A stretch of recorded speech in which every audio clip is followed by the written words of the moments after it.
Our next speaker comes to us after having some wonderful accomplishments as well, which she will tell you about. Diane Covert. She's an artist and the creator of Inside Terrorism, the X-Ray Project, which is toured nationally at more than 30 educational venues, including colleges, universities, medical schools, and galleries. Ladies and gentlemen, Diane Covert.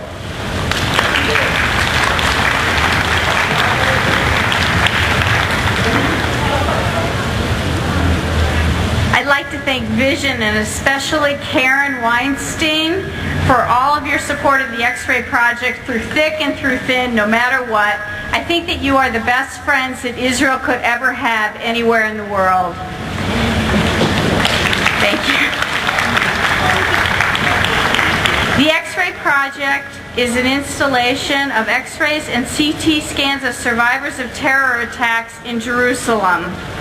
These images come from the two largest hospitals in Jerusalem, that is Shaare Zedek Medical Center and Hadassah Ein Kerem. They are documents of the effects of terrorism on a civilian population. These are pure documents of terrorism because they were originally created to help the victims of these events, and they were later brought by me to the American college and university campuses to help all of us to understand what terrorism means. In other words, there is no political foundation to these images. They were created to save lives. The people of the X-Ray Project represent all of us.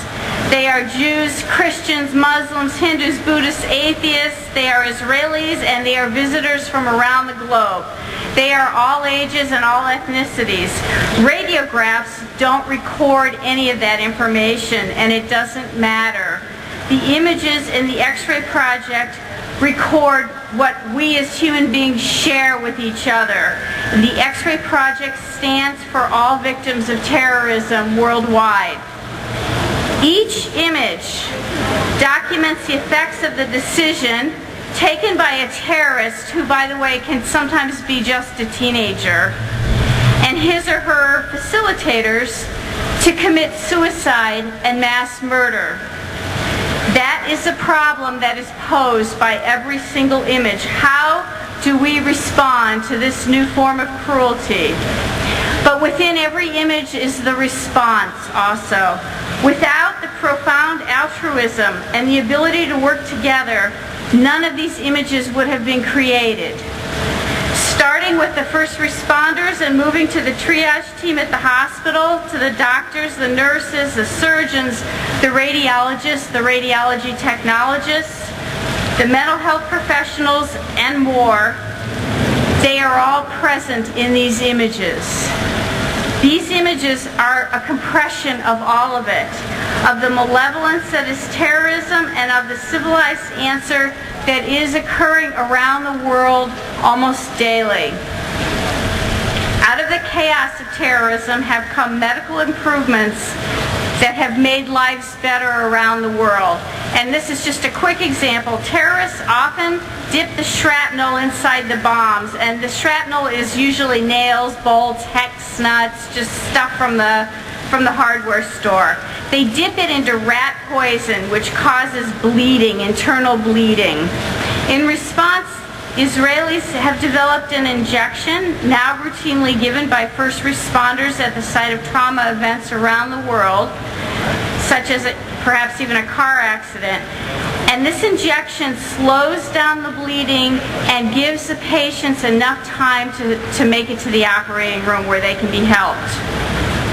I would like to quickly touch on something that I learned as I traveled to campuses across the country. The X-Ray Project stands for Victims of Terrorism Worldwide. And as we approach the 10th anniversary of September 11th, we remember our pain and all the victims of terrorism in our own country.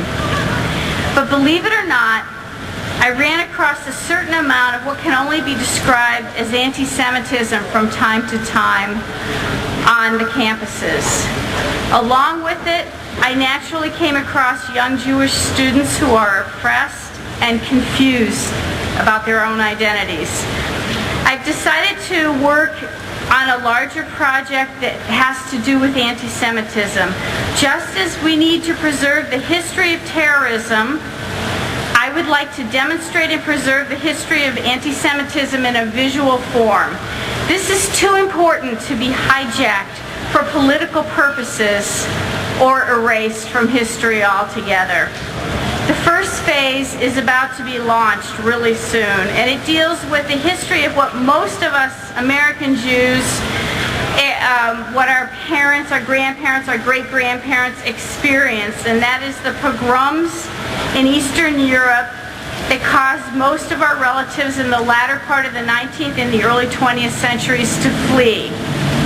Some people were unable to leave until the 1970s or later, and I'm hoping that they might also have information to share with us.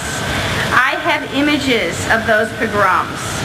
I want to construct a wall of family stories to go with the photos. I'm looking for short, even fragmentary stories or phrases that have been handed down in your family.